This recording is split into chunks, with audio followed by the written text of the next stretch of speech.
Hi, this is Jonathan Cairns-Terry, Head of Insight Products at the Care Quality Commission in the UK, and you're listening to Experiencing Data with Brian T. O'Neill. You're now experiencing data with Brian O'Neill. Experiencing Data explores how product managers, analytics leaders, data scientists, and executives are looking at design and user experience as a way to make their custom enterprise data products and analytics applications more useful, usable, and valuable. And now, here's your host, the founder and principal of Designing for Analytics, Brian O'Neill. Welcome back to Experiencing Data. This is Brian T. O'Neill. Today I have Jonathan Cairns-Terry on the line from the UK. How are you, Jonathan? I'm good. Thanks, Brian. Excellent. And you are helping regulate the quality of care and social services in the UK. Is that correct? Did I get it right? That's what the UK Care Quality Commission does? Yes, we're the regulator for England for health and social care. That's right. Excellent, excellent. You used to be a math person, and now I'm a product person. What does that mean? Like, I want to know what did you let go of, and what did you have to bring on, and what were your demons that you had to fight through? Or like, I don't know, what was that transition like? Or maybe it wasn't. Tell me about that. Well, the maths part was quite a long time ago. I did a degree in maths and then became an auditor when I started my professional career. I think a lot of the maths corners were probably knocked off me as part of my auditing experience. In maths, it was all about closing all the little loopholes and making sure you've got everything absolutely spot on. But in auditing, you've got concepts of materiality and things like that. And so I had to learn pretty quickly, probably slower than I would have liked, but that you've got to let the details go a little bit and focus on the bigger picture. So by the time I got to analytics, I think I'd hopefully made the adjustment and learned to think about the business outcomes more than focusing on the technical detail. Most of my maths was more esoteric, pure maths, so less of the statistics and that kind of thing. So a lot of what I brought from that is really around problem-solving mindset, how I approach problems and think my way around to solutions, more than it is about maybe the technical detail of some of what I was learning. Got it. Do I sound American when I say math? I always forget you guys pluralize. The worst was when I spent some time in Australia and the data divide was real and painful. You hear both of those around here. And in New England, you also hear dater because they take R's off of words, but then they kind of get added on to it's like you net out at 0 R's. But Anyhow, I don't want to get into all of that. But so you're running this Insight Products team. Who consumes Insight products at the Care Quality Commission? Like, who are your customers? Are they patients? Are they like citizens? Are they only the internal stakeholders that are out there kind of policing is probably the wrong word, but regulating the care that's been given? Tell me about who's using these solutions that you make. Sure. So our users are really anyone who's interested in quality of care, but primarily that's internal users at the moment. So that could be inspectors, chiefs of inspection, people making policy, those kind of decisions, colleagues in the wider data and insight unit. So we're a team within a wider data function. In the future, we're looking to share more with providers and shine a light on the data that we're using for regulation so that they can understand the way that we're looking at their data. You can help increase data quality that way if there's things that haven't translated quite right or those kind of questions. But primarily, we're building products for internal users at the moment. And my understanding is you're fairly new. You're about a year in at this current role. Is that correct? Yes, that's right. Got it. So, and during our pre-talk, you were telling me that at the time you joined, they were going through a transformation of the data team and basically taking kind of these generalist data professionals and turning them into like a platform team, a maths team with a S at the end, your BI developers, the people doing the dashboarding and this kind of design work, we might call it. And then you came in and you've got this product orientation. And I'm wondering, like, how does that have anything to do with the way that team is structured, or is it kind of it's orthogonal to that? Like, how do you see that relationship between what you're trying to do with a product orientation and the way that team is structured? Yeah, so I think that's a really live question for us. So in our sort of broader organization within data and insight, we're about 200 people. My team is around 20. We've got teams that are kind of the business partnering, the data and indicator development. That's the sort of what characterizes the maths bit. We've got the platform team, and there's a number of specialist roles in there. So data engineers and so on. It wasn't just analysts who became that, although we're open to that as a training pathway in. For my team, we're working through what that looks like. We've started out with a team of analysts, but we're looking to take a product approach, manage across a product lifecycle, and adopt some of the disciplines and processes and skills and learn the things that have been learned at cost by people in other industries. And so we're working through what that looks like. It's quite a broad thing to do. So we're primarily responsible for that kind of the consumption layer of analytics. At the moment, that mostly looks like Power BI dashboards. And so you're asking people in a single role to do everything from problem solving and making technical changes and deploying Power BI products. And you can take that all the way up to kind of software level disciplines around continuous integration and deployment, or that's where we'd like to go with it, up to wanting people to do the design and then also the discovery and product management piece and be really responsible for the vision and where they're taking the product, how they understand the users and the users' problem space and turn that into a broader solution. So that's a really big role. You've also got specific roles under that you might see in a more traditional product team around user research and delivery management, or some of those adjacent disciplines. And how do we structure ourselves in a way that allows us to execute on all of those in the best way? How do we give our people the right support to have a job that they can get their hands around, and a career pathway as well? Because the analyst sort of career pathway might look quite different to what you'd expect and the skills and so on that you'd be expecting product managers or developers or so on. So that's something we're exploring, considering bringing in additional job descriptions to the analyst job description, perhaps a dedicated product manager job description. We'd love to bring in a designer to help us broaden the space of the solutions that we're considering when we're talking to our users. When you're a team of people skilled in Power BI and someone comes to you with a problem where they want to access data, it's very easy to immediately jump to a Power BI solution than a dashboard solution. But I'd love for us to think more broadly than that. How do you talk to the team or your stakeholders about, or maybe you don't talk about product, but if you do talk about this product orientation, like, how do you express the benefit to them? Or maybe your team's like, well, how do we know when we're doing this thing? It's almost like design. It's like, are we doing it? Are we not doing it? How do they know when they're doing it and what it means to be successful? Because there's a point to you wanting to do this. And I'm curious, like, what is that? And how did you communicate that to the team? What's the problem you're solving by adopting this product orientation? So there are a couple of things, I guess. One is around adopting kind of a product management lifecycle as opposed to a project lifecycle. So before our reorganization, we were organized by sectors, things like dashboards and things. It would more often happen that an individual would be doing analysis end to end. So they'd receive the requirements from someone or do some investigation. They'd get the data, they'd move it through an analysis lifecycle to deliver a dashboard, and then that will be supported by that individual, but perhaps only for as long as they have capacity or they're in the organization or what have you.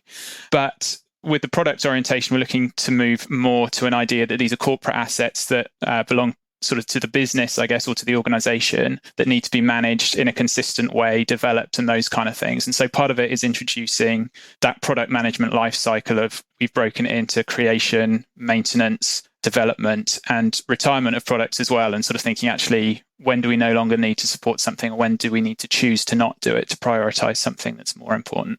So there's that side of product.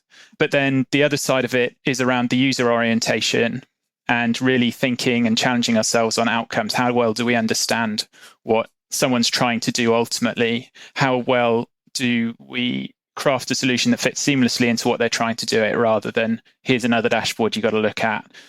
Here's another step in your workflow that you've got to remember to do. You've got to look for insight 17 on page 3 of dashboard 5 before you can get your work done. And that's the kind of thing that we're really looking to challenge ourselves on. And so in terms of how well we're doing at that, we've recently gone through looking at what we want to consider as our impact metrics. And so how we know we'll be successful will be how well, I guess, we achieve our outcomes and how we measure those. And some of them are easier to measure and some of them are harder, and some of them are more ambitious and some of them a little bit sort of closer and within our remit. But that's something I think we've perhaps seen as a gap, is that ongoing measurement of progress.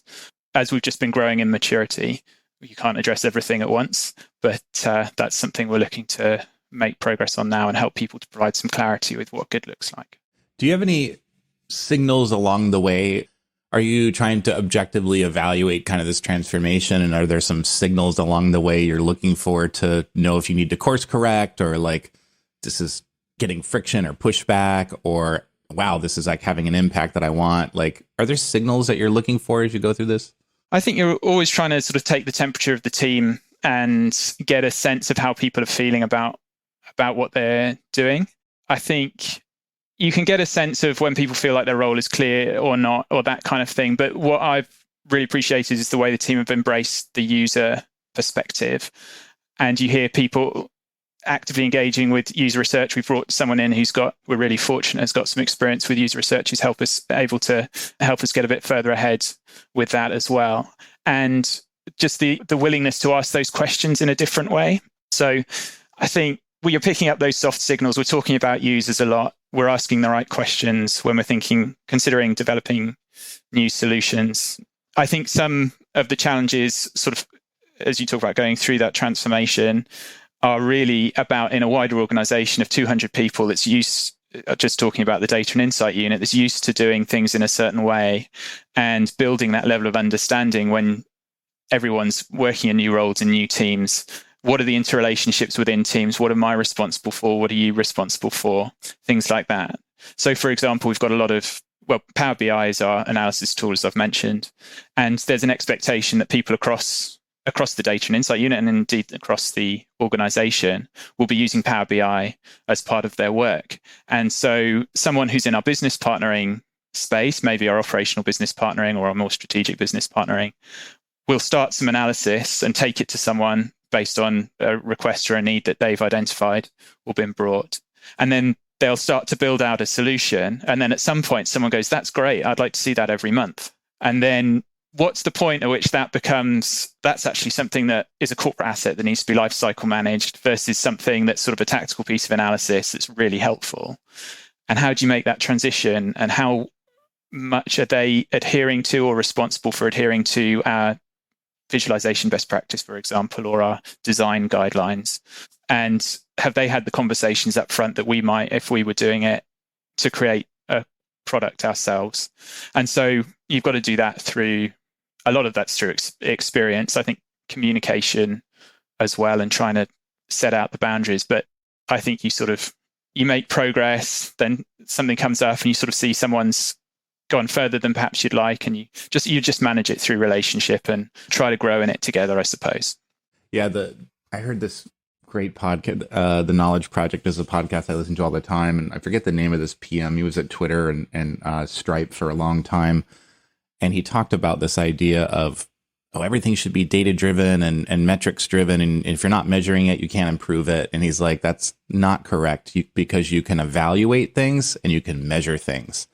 And I thought that was such a deep insight that I've been wanting to bring this into this show, because you're doing very much that, which is you're not necessarily measuring everything quantitatively, but you are evaluating the feedback and what you're hearing, which can be qualitative. It can be stories, it can be opinions, temperature of the team. These are all things that we can do that may take a lot less time than doing formal measurement, which could be quite difficult to set up sometimes. So I like that there's you're taking in the signal and sounds like you're reacting to that and all that. The thing I want to double click on and go down a little deeper on is, you said you brought in this, it sounds like a UX researcher. I don't know what their title is, but someone that knows how to do user research. And it sounds like something changed, or they brought some insight into your team. And I'm curious, like, what are some of the things that you either learn from this person about how you do it or what to do? Because I think this is an area that data people get scared of sometimes, is like, I know I should be doing this, but like, what am I supposed to ask this person? Like, so I'm curious, like, what have you learned from bringing in that person about doing user research? Well, I think that's very much a work in progress piece for us as well, because this individual was brought in a sort of a quantitative analyst role, and we've been really fortunate that she's brought some of those skills in. But we also have user research elsewhere in the organization, and so at the moment she's more been sort of helping us liaise with them and bringing in some of her own knowledge and training, helping some of the rest of us to do some of that kind of work as well. I think what I'm looking for from that role is to help us understand our users better. What are their problems? How could our solutions contribute to making their world better in some way, and to help us engage as well with the things that we're already doing. One of the things that I think we're doing more of than perhaps we used to is taking our solutions to users as we're building them and saying, what do you want to see? What can you see here that you weren't able to before? And those kind of questions, sort of as we're developing, do more of that sort of iterative feedback approach. But I think that's certainly one of the areas that we're growing in. But as I say, we're fortunate to have, not quite accidentally, but brought someone in who has some of that background, which has been a real help. Do you see that as like, ideally you have that as a dedicated role that goes out and does that kind of work for your team, or that's a skill that all of your own people, or at least the ones that are in the closest thing to a product title, should be doing?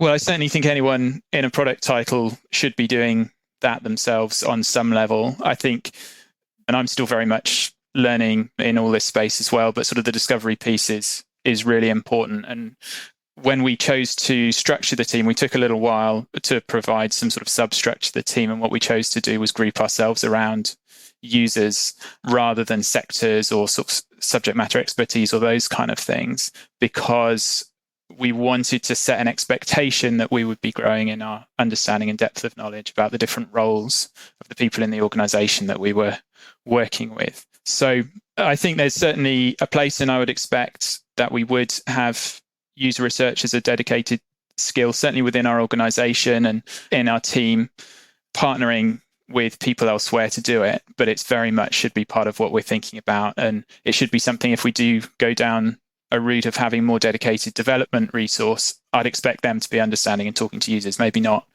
at the same level, but there should still be an expectation that you're thinking about, you're getting in the shoes of the people who are going to use that product and you understand something about their world to make sure that it realizes the outcomes as well as it can. You mentioned earlier too that you're thinking about bringing in a product or interaction designer to help out and kind of get out of the, every problem is a Power BI problem space. What are the signals that you got that it's time to invest in that? Like, how did you, when you didn't just wake up one day and say, I need to hire a designer to, help my team out? Something happened to trigger that. What were those signals? So part of that for me is a learning piece. So as I say, I'm not from a product management background myself. And so over the last year, I've been taking a lot of time to sort of grow in my knowledge and understanding of product management as a discipline. And so I've seen regularly in the things that I've been reading and listening to people talking about their experience, understanding more about the role of the designer and that being seen as like a key piece of product management. So that's sort of the theoretical thing, but theory is fine. I guess in terms of a practical piece, I think it's around how well are we understanding sort of the overall user journey? How well are we thinking about how this fits into something broader than just the design piece and the user interfaces and things like that? And are we bringing sort of truly different perspectives from a sort of traditional analyst perspective, which is we're a lot of people who are really good and used to working with data, but we're not non-specialists. Like, you don't join a data team if you're not a data person for the most part, although we're trying to get some people in to some of these roles, maybe people who've been in product teams but not data teams. Like, we'd love, come and talk to us, we'd love to hear from you. But actually to see these through the eyes of someone who's not spent their life bringing in data, trawling it for insights, those kind of things. Because I think there's a real danger with what we're doing. So one of the things we talk about is data literacy, for example. So we're in an organization, the wider organization is about 3,000 people. And so 2,800 of those, more or less, are not in the data unit. And our products are supposed to work across the piece. So we've got thousands of inspectors. And it's very easy when you're sitting in the data units to build a dashboard that works for someone who likes dashboards or understands dashboards or data. And you can get a certain way with a data literacy program that raises the bar on everyone's organizational capability, which is great. But if data isn't one of the core competencies that's recruited for in that role of inspector, and that's one of the most important or really important role in the organization with a really high headcount, how are we thinking about the way that we present data and what we can do to sort of meet people halfway? And I think there's a danger that we design our products for the top 20% of most data literate inspectors. And there are those who come to us and they love the data and they want to engage with it and understand more, and I need more on this.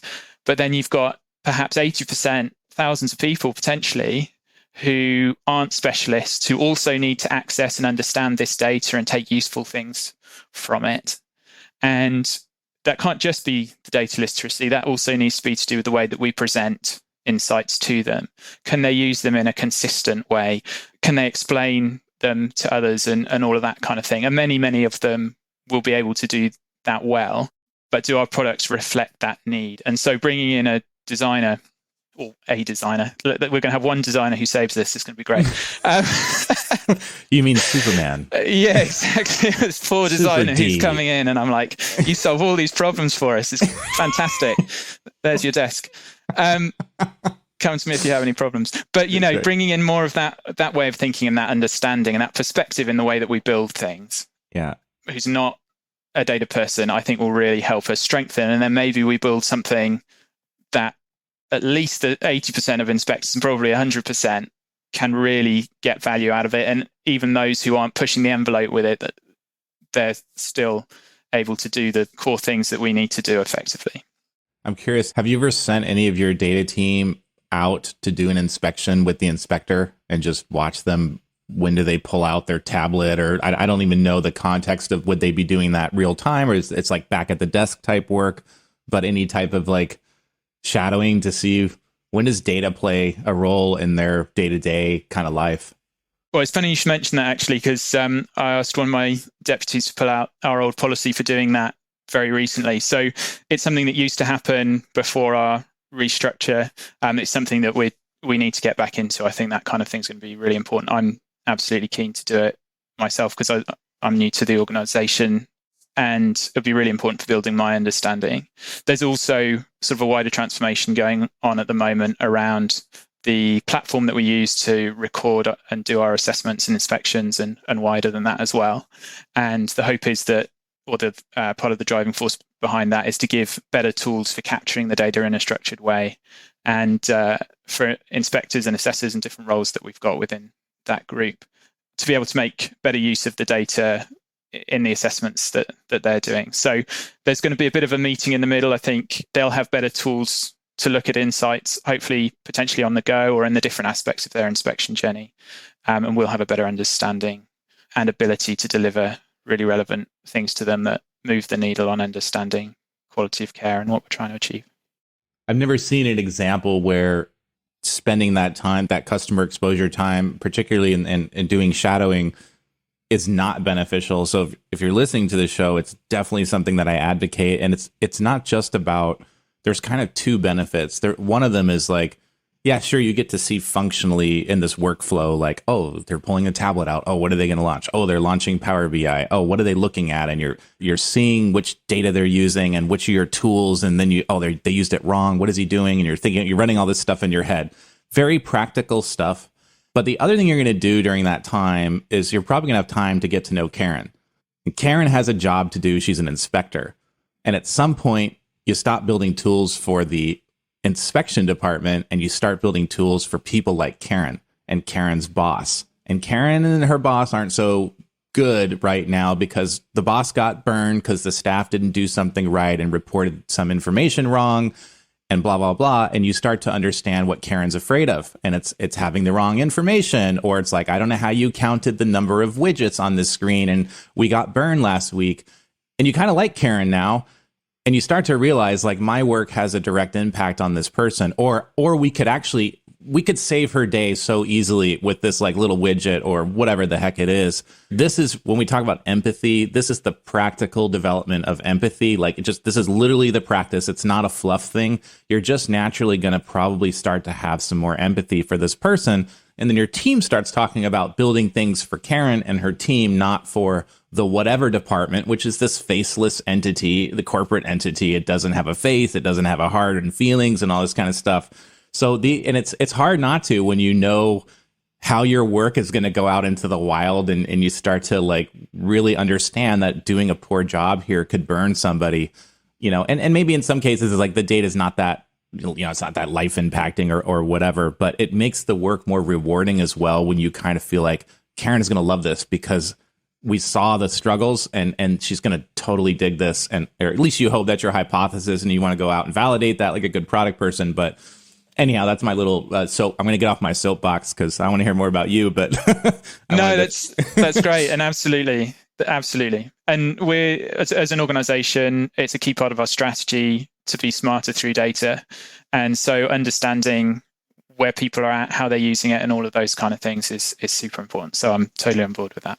Do you have any before after stories you can share or anything with kind of this? And I know you're on a journey right now with this product orientation thing, but have you had any near-term results or kind of like, we put these two things into practice, we made an adjustment to something that we learned, we sent it back out, the data product delivered better results, or we got some qualitative feedback, like anything you can share just about something that makes you feel like you're kind of on the right track and there was a before after you can share with us? I think for us, a lot of what we've been doing in the last year has been sort of adjacent to the work we've been doing, developing in that way as well. So we've been learning the project management piece, but we've also been doing systems migrations and things like that. So we haven't had as much time as we'd like to do kind of some of the A/B sort of pieces.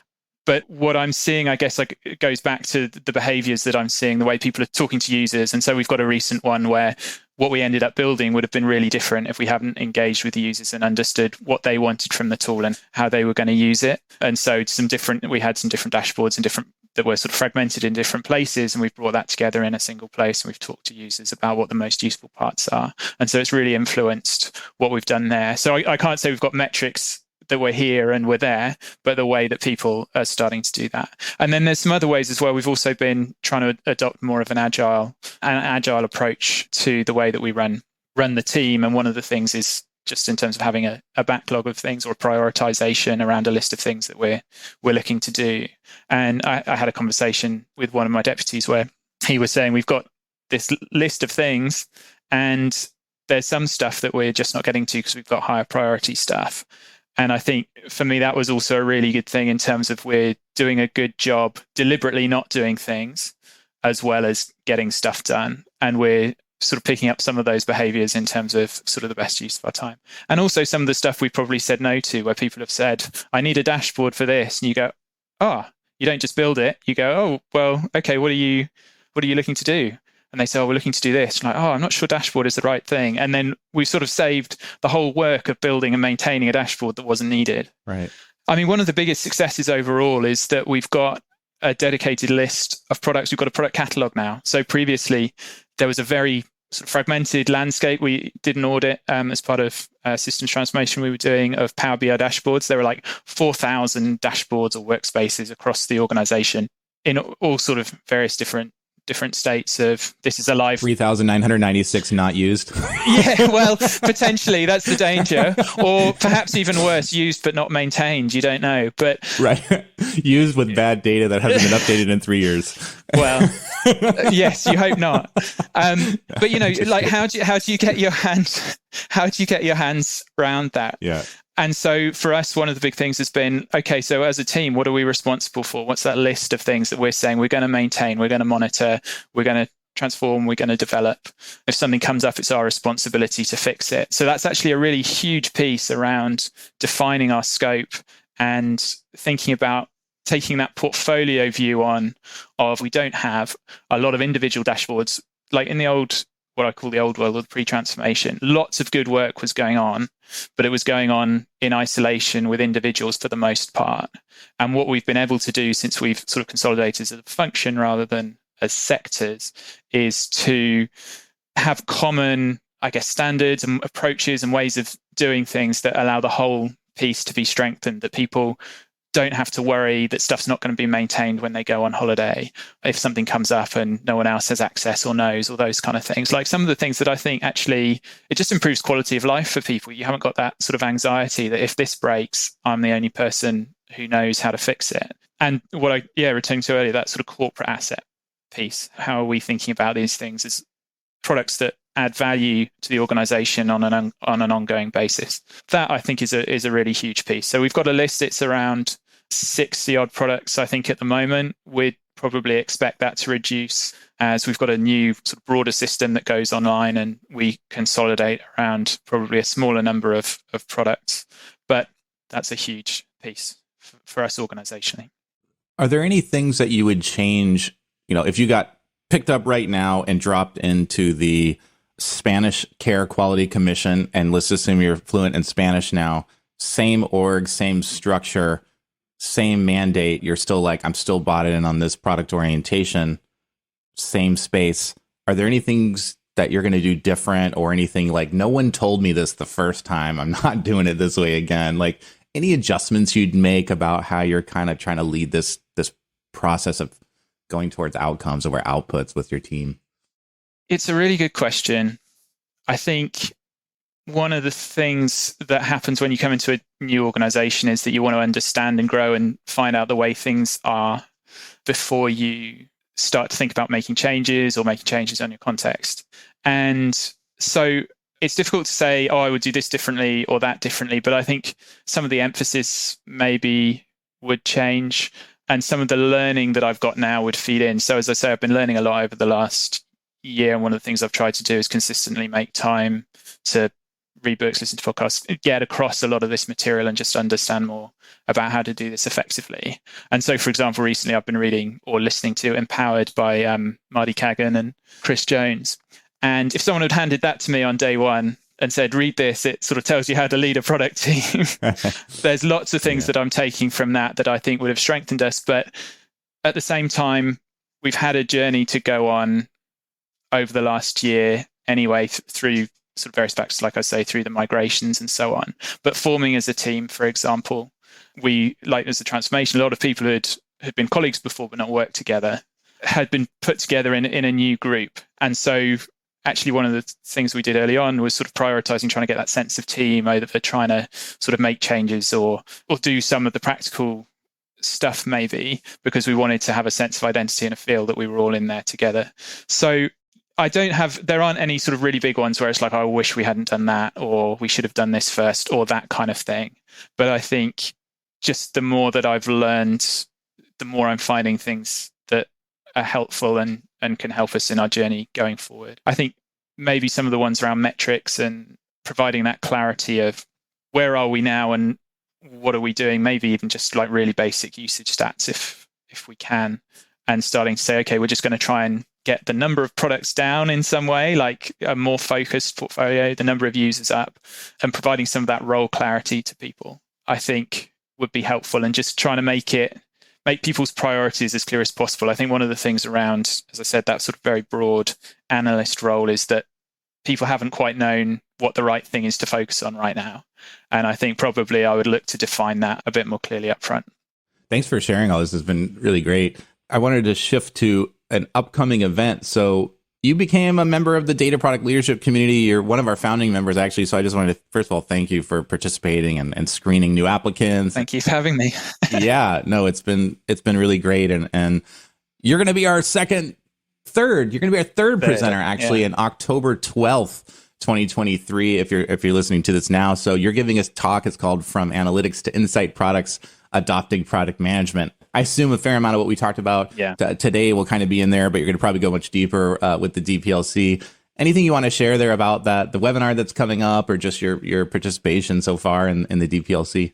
Well, in terms of the webinar, I'm still thinking and planning what I'm going to share, but I think it'll cover maybe some of the same ground, but more of the sort of practical bits and pieces potentially. And also just learning and looking to start a conversation. So being part of the DPLC has been really good for me, and I'm excited about the opportunity, because as someone who's growing in this space, who's sort of doing the data product leadership part of it, having a community of people to draw on for advice, see how other people are doing things, to bounce ideas off and all of those and build a network is really good. So there's a conference coming up in the UK next week, and I'm reaching out to people from the community to sort of meet up in person and those kind of things, and just build those relationships. And I think sometimes when you have the opportunity just in one-on-ones to talk to someone about, oh, this is what I'm doing, or that's what I'm doing, so it can spark ideas really quickly, even without you're not having a deliberate conversation to say, I'd like to talk to you about how you do role descriptions or something like that, but you just are like, oh, I hadn't thought of doing it that way, or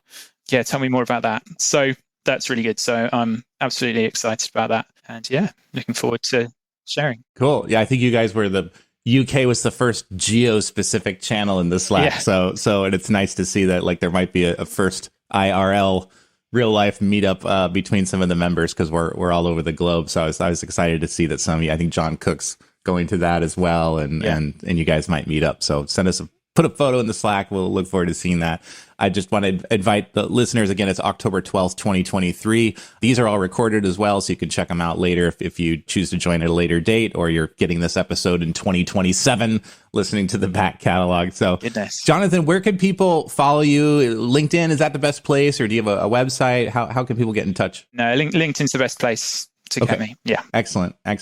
Yeah, thank you for coming on and sharing your journey. And I just want to say, like, sharing work in progress is difficult, and in this case, the work is the management of this team and all of that. And I really applaud you for coming on and just show us how your sausage is made. Like, a lot of times that's a really difficult thing to do, and I really wanted to have people in the data product leadership community who are at different stages, and some are coming from design backgrounds, some come from PMs. We got our analysts and data scientists in there, so it's really interesting to always kind of hear the different approaches here, because product is such the soup of different domains, and it's fairly ambiguous sometimes. And so I really applaud you for coming on and just sharing us kind of where you are in the journey right now. Well, thanks for having me. Yeah. Cool. Well, take care. Until next time, thanks for listening, and we'll see you at the next one. We hope you enjoyed this episode of Experiencing Data with Brian O'Neill. If you did enjoy it, please consider sharing it with the hashtag #ExperiencingData. To get future podcast updates, or to subscribe to Brian's mailing list, where he shares his insights on designing valuable enterprise data products and applications, visit designingforanalytics.com/podcast.